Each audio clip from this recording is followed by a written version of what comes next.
So it's the 6th year after Hijrah, and the Prophet ﷺ, after a difficult stretch, right? This is soon after Khandaq, the Battle of the Trench, and the Muslims had just survived a massacre, right? Where they were all supposed to be killed, and went through all the difficulties of that siege.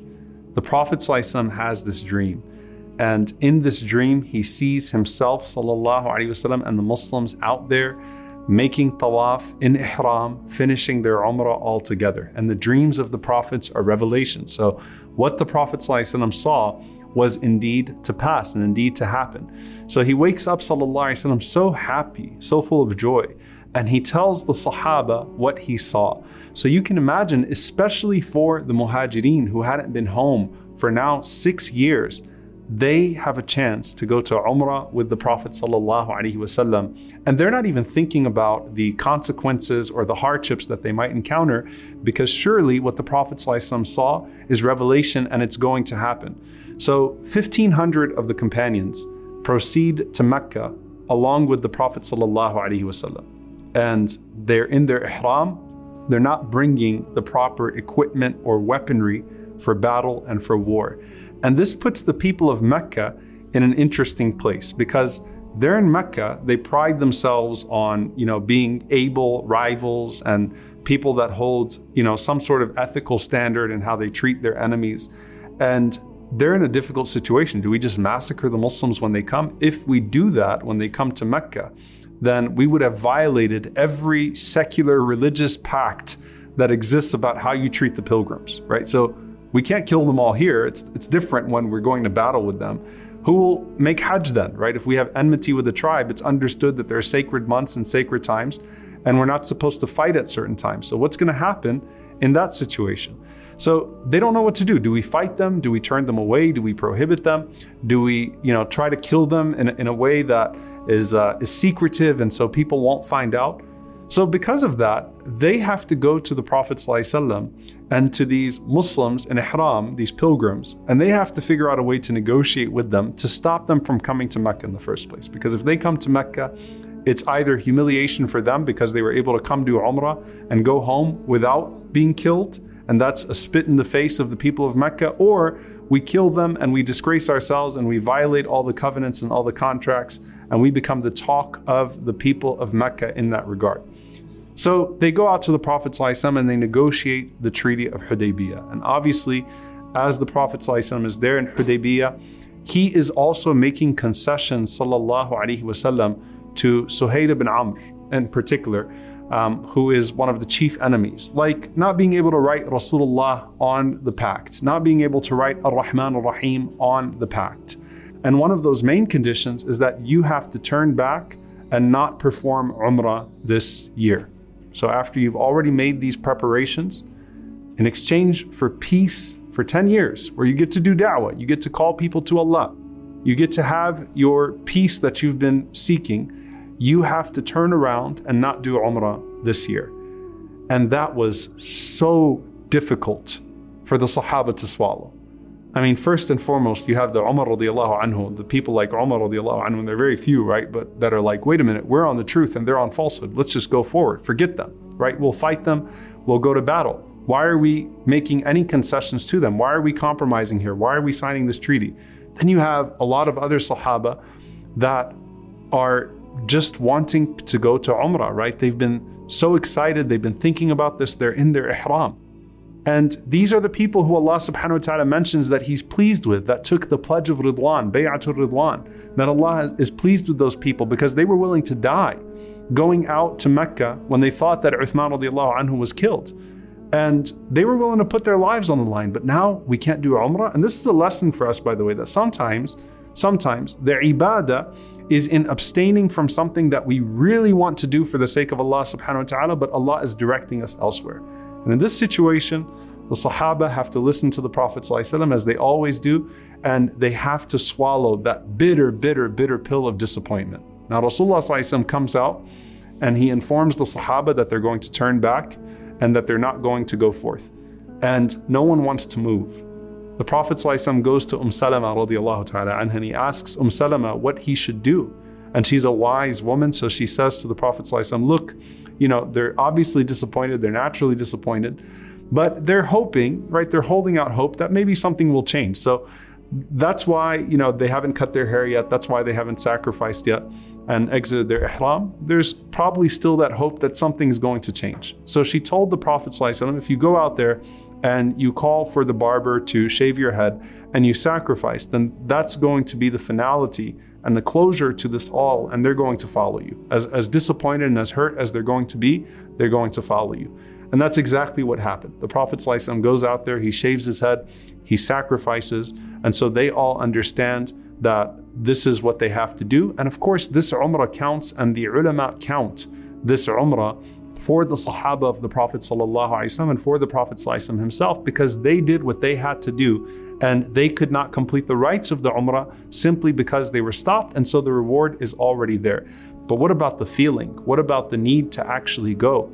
And what about the ayah in the Quran where Allah subhanahu wa ta'ala says, لَقَدْ صَدَقَ اللَّهُ رَسُولَهُ الرُّؤْيَا بِالْحَقِّ لَتَدْخُلَنَّ الْمَسْجِدَ الْحَرَامَ إِنْ شَاءَ اللَّهُ. That Allah subhanahu wa ta'ala has guaranteed the Prophet ﷺ's dream. He was truthful to the Prophet ﷺ and what he showed to him.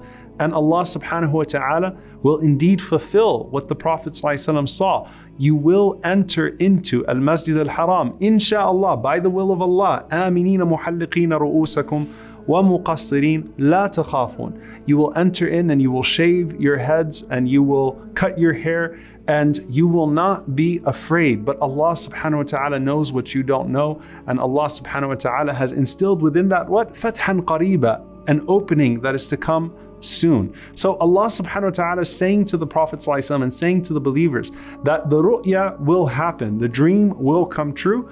But as the Prophet ﷺ explained to the companions, this was for the next year, not for this particular year. However, look at all of the blessings that came through Hudaybiyah, the ability to do da'wah peacefully, the ability for Islam to spread far as a result of that journey that the Prophet ﷺ undertook.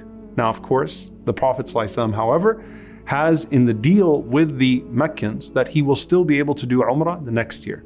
So now it's the 7th year. And the Prophet ﷺ once again goes out in Dhul Qa'dah. And all 3 of the Umrahs that the Prophet ﷺ would do before his Hajj happened in Dhul Qa'dah. And this time he has 2,000 people with him, sallallahu alaihi wasallam, and this is known as the Umrah of Qada, the make-up Umrah of the Prophet sallallahu alaihi wasallam, and those that were prohibited in the 6th year. So they arrive at Mecca once again, and the Quraysh see the Prophet ﷺ and these Sahaba that are coming from Al-Madinah, and he says, why are your men armed? And we know you not to be a person who would break your treaty. So we know you, Ya Rasulullah, or Ya Muhammad sallallahu alaihi wasallam. Of course, they didn't acknowledge him as the messenger of Allah, that you're not a person that breaks the treaty. So how come the people have their arms? And the Prophet ﷺ said that we would not carry our arms into the haram. So they brought it to the journey, but they would not carry their arms into the haram. Surely the Prophet ﷺ enters into Mecca and he leaves about 200 armed men about 8 miles away from the haram. And so they're on the outskirts and they can monitor the situation in case there's an attack. They would be able to rush to the aid of the Prophet ﷺ and the 1,800 companions that were doing their Umrah in that situation unarmed. So Ali radiallahu ta'ala anhu is coordinating with the Meccans, and the Quraysh, as part of the deal, they retreated to the outside of the haram and they left it for the Prophet sallallahu alaihi wasallam. Now think of this scene.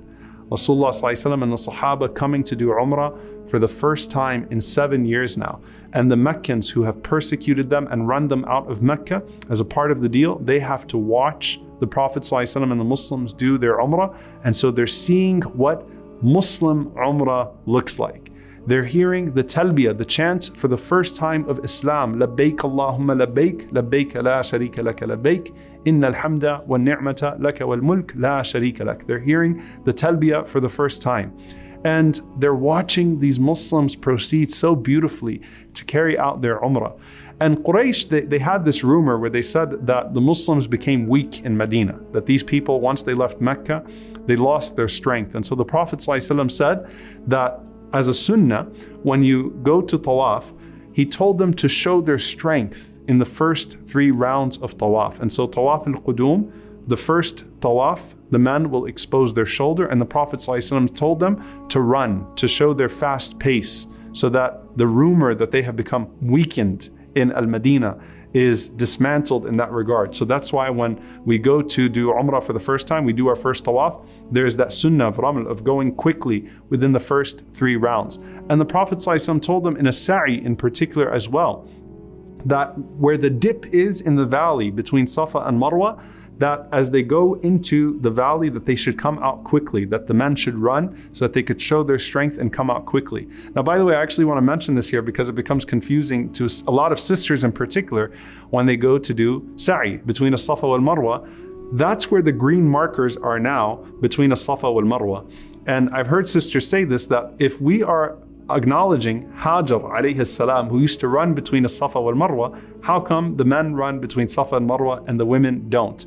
The answer to that is that it's not that these 2 green markers are the place where Hajar alayhi salam ran with Ismail alayhi salam. This was the place where on that Umrah of the Prophet ﷺ, the men go into the valley, or the people go into the valley. And so the Prophet ﷺ said, rise up quickly to show them your strength. This was a demonstration of strength to the Quraysh as they were watching this, and this is a sunnah that we follow until today. So this is not something that's specific to Hajar alayhi salam. It is something that arises out of this context with the Prophet sallallahu alaihi wasallam. So they proceeded after the sa'i, and Rasulullah sallallahu alaihi wasallam took that group of people, and as they reached Al-Marwa, the Prophet sallallahu alaihi wasallam called for the barber, and they started to shave each other's heads, and they sacrificed 60 camels, all while the people of Mecca were watching this entire Umrah unfold. The Prophet ﷺ then retreated to the place where the guards were, and the Prophet ﷺ and those that had performed Umrah, they took their place, and the 200 armed men were able to come down and they were able to perform their Umrah as well. Now, of the wisdoms of this, by the way, is that you could imagine that a lot of the people of Mecca who had persecuted the Muslims and who hated Islam, as they were watching this Umrah of the Prophet ﷺ unfold before their eyes, their hearts were probably moved. And that's why there are a few people who converted to Islam soon after that Umrah of Qada. And some of the scholars, they mentioned that this particularly played a role in moving the hearts of Amr ibn al-As, Khalid ibn al-Walid, and Uthman ibn Talha. So 3 very prominent converts who witnessed this Umrah of the Prophet sallallahu alaihi wasallam, and what a sight it was to watch the Prophet sallallahu alaihi wasallam and this group of companions perform their Umrah for the first time after 7 years. Al-Imam Ibn al-Qayyim rahimahullah ta'ala says that the Prophet sallallahu alaihi wasallam performed 4 Umrahs in his lifetime. First was the Umrah of Hudaybiyah. Why? Because he was prohibited, so it still counts for him. Then was this Umrah of Qada, this particular make-up Umrah, and the other 2 Umrahs are to come with the Fatah of Mecca, with the conquest of Mecca, as well as the Umrah that the Prophet sallallahu alaihi wasallam would perform with his farewell Hajj.